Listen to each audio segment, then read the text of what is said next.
By late afternoon the sky over Paloma Creek turned the color of tarnished silver, clouds stacking like mountains over the far mesas. Dust hung in the street the way secrets hang in a small tonneau everywhere, noticed by everyone. A wind rose and rattled the awnings of the mercantile, tugging at hats and skirts with a petulant insistence that felt like trouble coming. Eliza Hart stood by the schoolhouse steps, fingers pressed to a stack of primers against her chest, watching a delivery wagon barrel down Main with a spooked mare at the traces. The driver Oscar from the livery hauled back on the reins, jaw clenched, but the bit had slipped and the mare's whites showed wild under her lashes. A sack of flour tumbled, ripped like a cloud, dusting the street and the air with a sudden snowfall. The wagon bucked. Eliza's foot slid from the curb. She stumbled, the world taking on the tilt that happens just before disaster. Across the street, a man in a sweat-dark hat turned without hurry, like the universe had simply tugged a string tied to his spine. He moved loose and sure as wind, stepping out into the street with one hand up, palm steady, voice low and unafraid. "Easy now," he said, "to the mare or the world or both." His other hand caught the bridle, body leaning with the animal instead of against it. For a breath, for three, there was nothing but the squeal of metal and the heavy thump of life barreling toward ruin, and then he was there at Eliza's side, one arm a wall around her waist. The mare's panic hit his shoulder instead of her ribs. Pain crossed his face and was gone. The wagon shuddered to a stop. He let her go like a gentleman releasing a dance partner, careful and respectful, hat-brim shadowing eyes the color of creek water at dusk. There was a narrow slice of a scar along his cheek that made him look like he'd been carved with purpose. Eliza's breath felt lodged somewhere behind her collarbone. She was aware of the rough weave of his sleeve where it had pressed into her, of the smell of leather and dust and something sun-warmed. "You all right, Mom?" he asked. "Yes. I think so." She was shaking and only noticed it because he didn't seem to be. "You're hurt." He glanced at his shoulder. The shirt had torn, and a bloom of red seeped through. "I've had worse," he said, almost apologetic, as if he'd spilled coffee on her porch instead of throwing himself between her and a runaway wagon. The doctor fussed him toward his office, where tinctures and bandages sat in neat, hopeful rows like soldiers waiting for orders. Eliza stood in the doorway, wanting to help and yet wary of hovering. She lingered anyway, because gratitude had a way of making a person stubborn. When the doctor stepped into the back for a moment, she said, "I'm Eliza Hart. I teach at the school. If you hadn't Jonah," he said, as if names were just a kind of courtesy. "Hail." He put his hat back on even though he was sitting. Just happened to be standing there. Gratitude swelled up so large it felt like grief. "I don't know what to say." He shrugged with one shoulder, the uninjured one.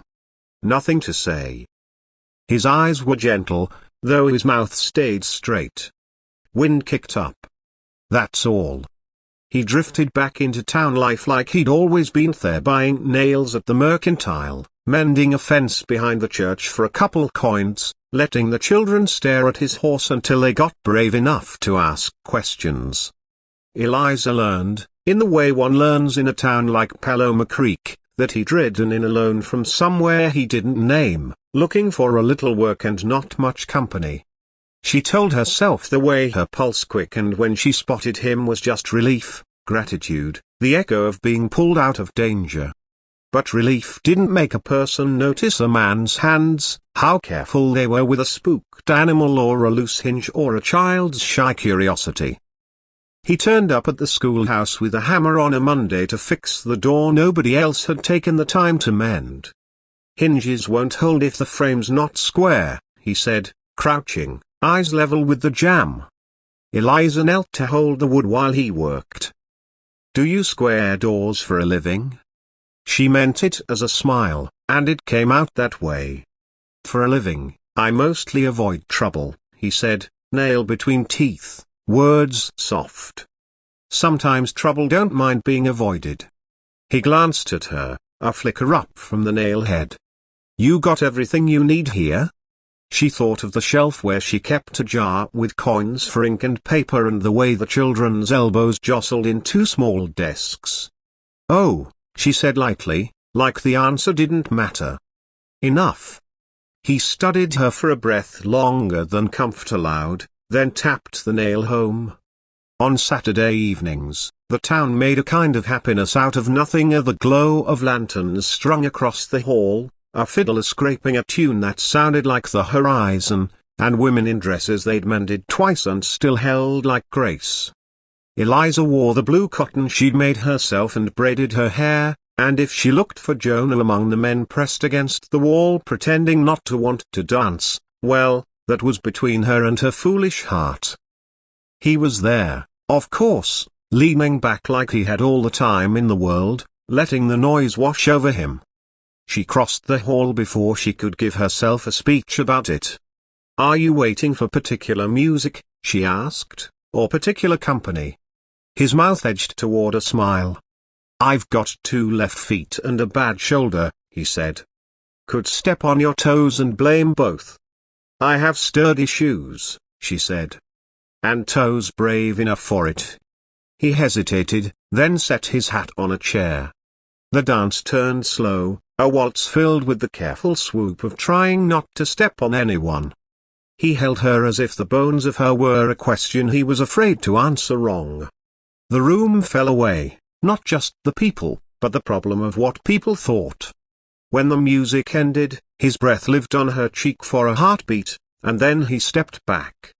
He put his hat on and tipped it, and the space between them filled with the rush of all the things neither of them said. 2 days later the river scoured at its banks with the kind of anger only water knows. A hard rain upstream sent a rush that clawed the roots of cottonwoods and turned crossings into guesswork. Paloma Creek swelled beyond its lazy summer self and snarled toward the schoolhouse. By noon the far bank had split with a sound like a door wrenched from its hinges. The children pressed to the windows. Miss Hart, little May whispered, is it coming inside?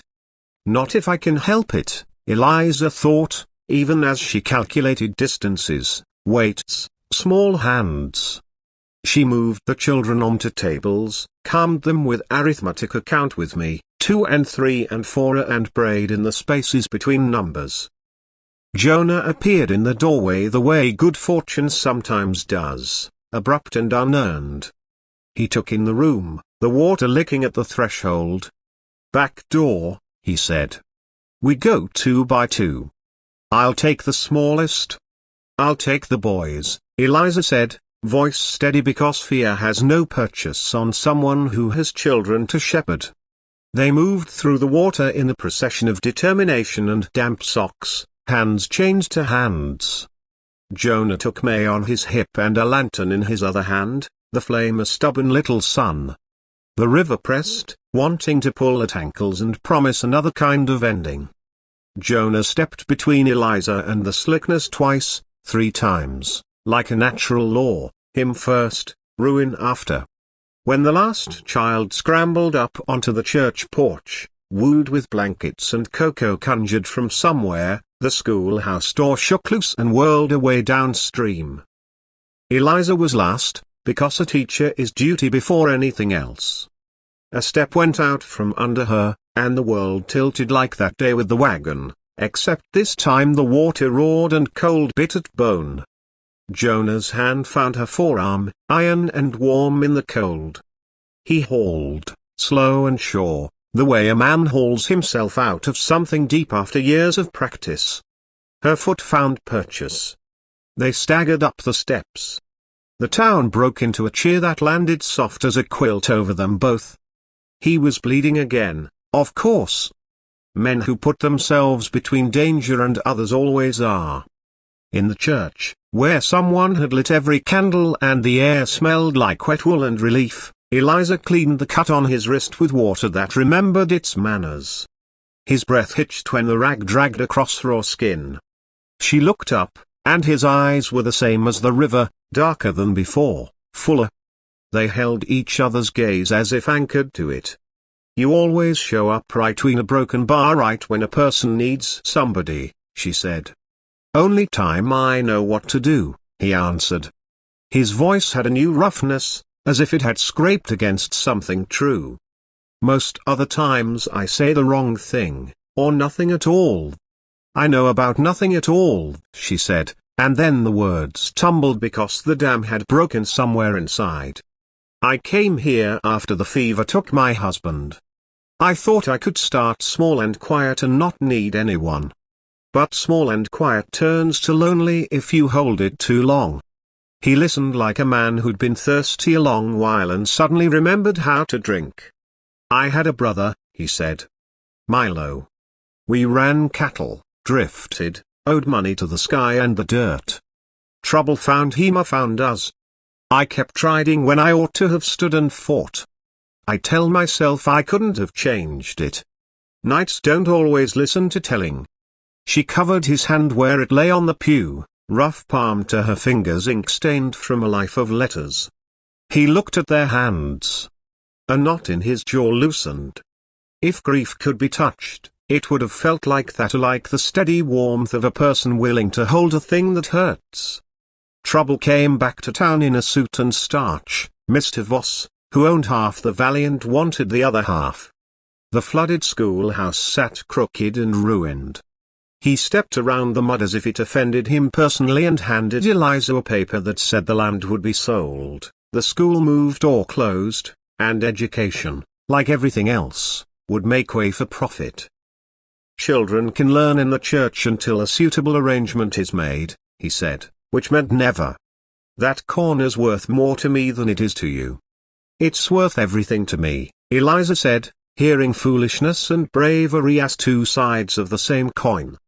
Jonah stood at her shoulder like a second spine. "Don't reckon you know what it's worth to us," he said, calm in the way a rattler is calm before it sings. "There's a debt on the land," Voss said. "Numbers are numbers. People are people," Jonah said. "And sometimes that counts more." His eyes slid to Eliza, and she felt the word us land in the space between them like a bridge. The town turned out the next day with hammers and hands and soup and coins counted twice from jars. Jonah took his saddle down to the livery and left it there, the polished leather he'd oiled like prayer. He came back with a paper that meant cash in a pocket and an ache in his chest. He didn't tell Eliza about it because he'd learned that dignity matters, too.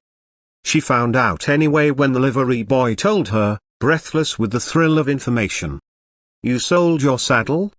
"Traded it," he said, which was not exactly a lie. "I can ride bareback a while." "You don't need to do that for me," she said, and somewhere in the saying she realized it was for more than here are the children, the town, the idea that a place could be kind. "Don't rightly know how to live any other way," he said. They raised the walls of a new school with the racket of determination. Voss came back with the sheriff and a stack of papers. The sheriff, who had daughters who read by lantern light, scratched his ear and looked at the mud. "Seems to me," he said, "a community can decide what stays." He wasn't a man of many words. The ones he said landed like nails. Voss left breathing hard through his nose, and nobody watched him go. When the new schoolhouse stood, clean boards shining under a generous sun, Eliza walked through the door and touched the lintel like a prayer. Jonah stood in the yard surrounded by children who had learned, by then, that he was a man who would hoist them up to see the world from higher. She crossed the yard. He set a boy down and took off his hat. "Thank you," she said. "For everything I can name and everything I can't." "Didn't do it alone," he said. "You taught me that." They ended the day by the river, which had returned, apologetic, to its banks. The light went the color of peaches bruised and sweet. Eliza sat on a fallen log. Jonah stood with his thumbs in his belt, looking like a man on the edge of leaving, the way he did when nights got too big and quiet. "I know you think you gotta keep moving," she said. "That stillness means danger."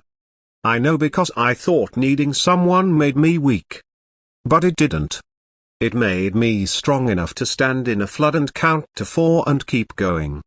He looked at the water, at his boots, at her. I don't know how to be the kind of man who stays, he said, honesty thick in his voice.